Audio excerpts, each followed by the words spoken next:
Bonjour et bienvenue dans Bref de Poésie, un bref de poésie un peu particulier puisque ce seront des nouvelles que je vais exceptionnellement présenter. Le dernier ouvrage de Joël Pétillot, Tout autre chose que la nuit, aux éditions Fables Fertiles, et préfacé par l'éditeur, une très belle préface de Guy Courtel, dont je vous dirai quelques mots. Alors,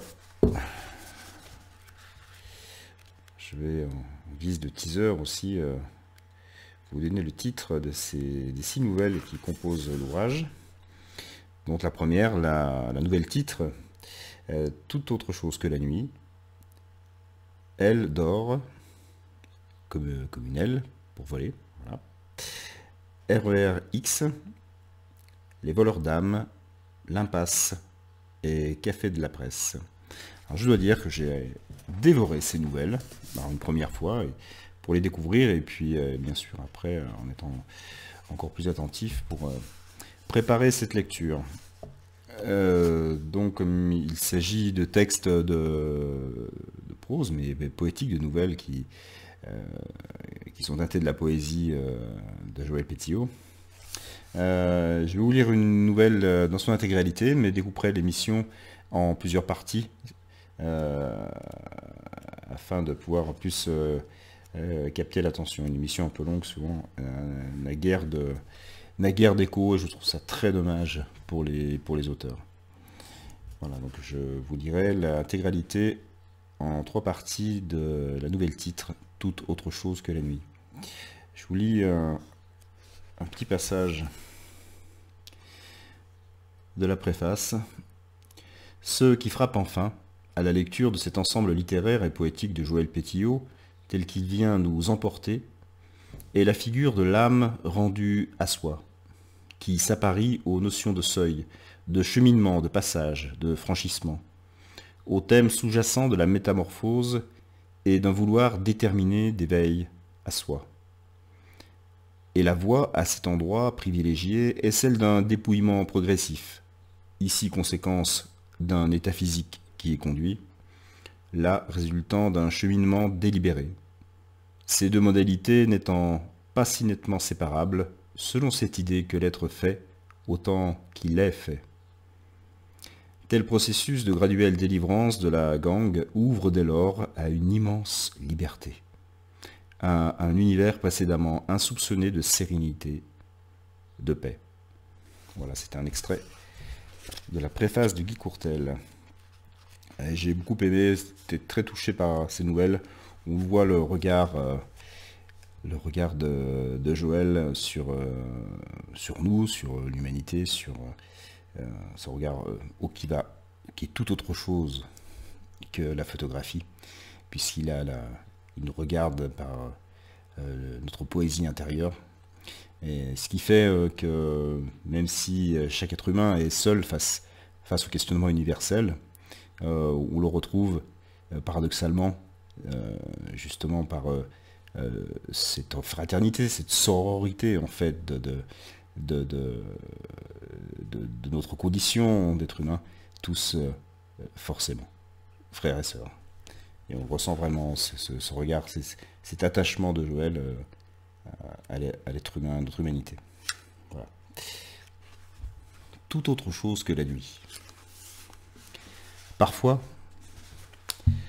la femme pâle ouvrait la porte, jetait un coup d'œil. Lui fermait les yeux, contrôlant sa respiration. Il savourait plusieurs chances. Cheminer vers sa faim sous son toit, et sans souffrance majeure, faire semblant de dormir, comme à 8 ans, quand une mère, anxieuse au point de le garder à la maison avec 37,7 de température, venait dans sa chambre déposer sur le front de son prince un baiser transparent comme sa propre conscience. Le moment étréci relevait de la même imposture. « Je ne dors pas vraiment, je ne dors pas vraiment, laisse-moi rêver. » La femme pâle n'était pas maternelle. On la payait pour s'occuper de lui. Mais il aimait son visage, sa façon de bouger. Elle sortait de la chambre comme on s'envole, s'évaporant dans un parfum de sauge, une odeur mielée de tisane proche de celle de l'oubli. Après quoi, il reprenait les berges paresseuses du fleuve mémoire, sans s'épargner les grands trous de vases douces, les herbes masquant le fond, les rides de l'eau, les reflets. Il s'installait dedans malgré des peurs fugaces, en homme sûr de ses pas. Il perdait parfois des choses, mais lui ne se perdait jamais. L'œil tourné vers la fenêtre, Emmanuel Sabran remontait le temps, mais pas n'importe lequel. Celui des premiers baisers. Les plus lointains, ceux d'avant une épouse encore à ses côtés. La paresse de se quitter laissait entre eux un peu d'amour sans guerre. Pas si mal après tant d'années. Au cœur de son présent indéfini, il foyait les souvenirs, cherchant un brouillon d'adulte perdu de vue depuis un temps si extensible qu'il peinait à le retrouver. Fil délicieux, frénétique, de l'adolescence à peine poilue jusqu'à la quarantaine mûre comme un coin de novembre. Alors, dans le silence de sa chambre trop blanche, il distillait ce fleuve à l'envers du monde et de lui-même. Non pas le passé en soi, mais ce passé-là, celui des baisers. Premier de tous. Bretagne, vacances d'été, 13 ans à peine. Il joue à nager vers le ponton avec une amie retrouvée tous les ans à pareille période. Plus âgée, elle va sur ses 15 ans et revêt à ses yeux une importance nouvelle. Son haut de maillot, d'ordinaire purement décoratif, contient dans ses rayures 2 sphères sans timidité qui s'agitent quand elle nage. Emmanuel ouvre les yeux sous l'eau, ce qui lui permet, à marée haute, quand ils peuvent nager enfin du bord vers le ponton, de brasser couler en prenant sa respiration avec une régularité de métronome, donc de regarder par en dessous les seins de l'amie, puisqu'elle en a enfin. Il doit lutter contre l'idée absurde qu'ils ont poussée en une seule nuit.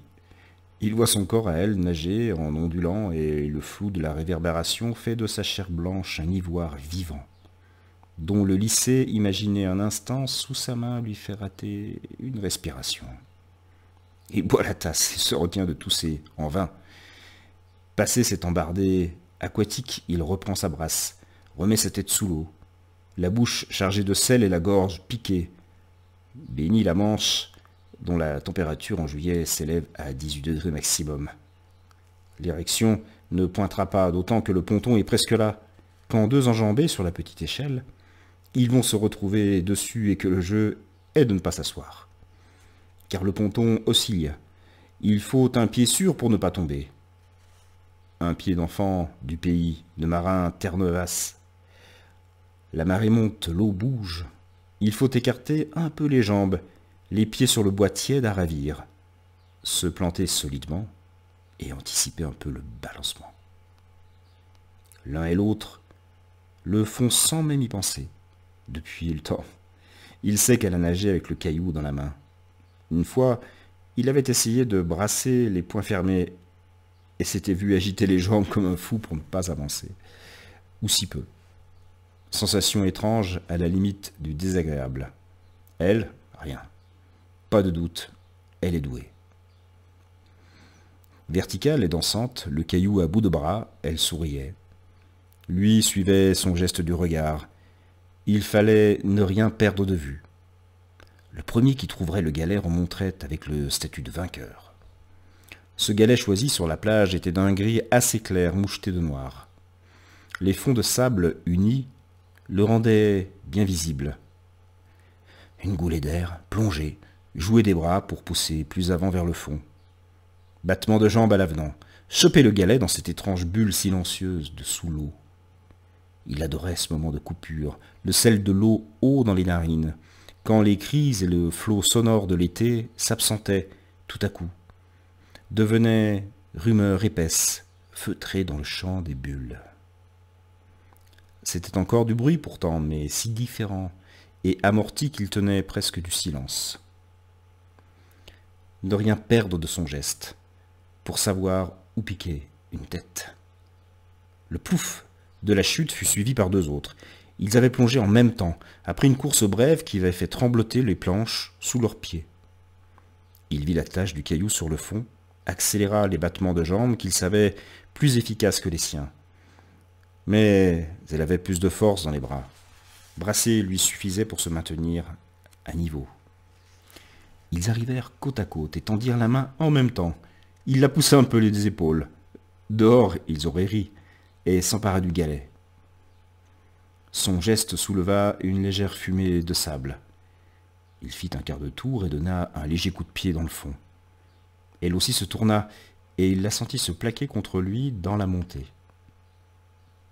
Il fut surpris, mais se garda de bouger, ayant pris assez d'élan pour gagner la surface sans autre effort que se laisser porter. Les 2 sphères toutes neuves se collaient contre son torse. Des bras fins encerclaient sa taille. Ils montent avec douceur l'un contre l'autre.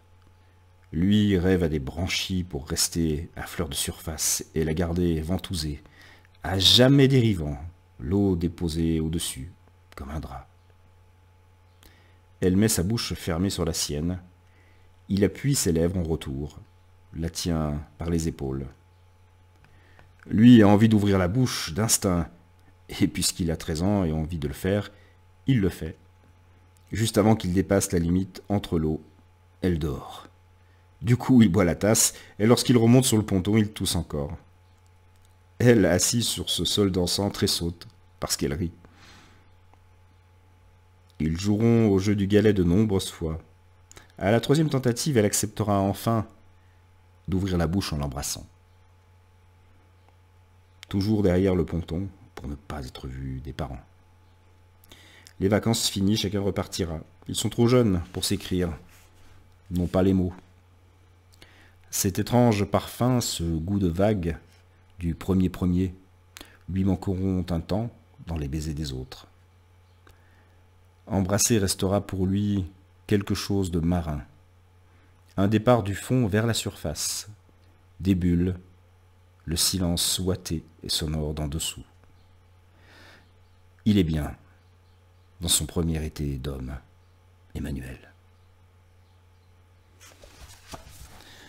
Voilà pour aujourd'hui. Ce magnifique recueil de nouvelles, Tout autre chose que la nuit, de Joël Pétillot, aux éditions Fable Fertile, excusez-moi, qui sort donc normalement aujourd'hui. Donc vous pouvez vous le procurer assez facilement. Il y aura les liens dans le descriptif de l'émission. Voilà donc pour cette première partie de la nouvelle Tout autre chose que la nuit de Joël Pétillot. Et je vous dis à très très vite pour la suite.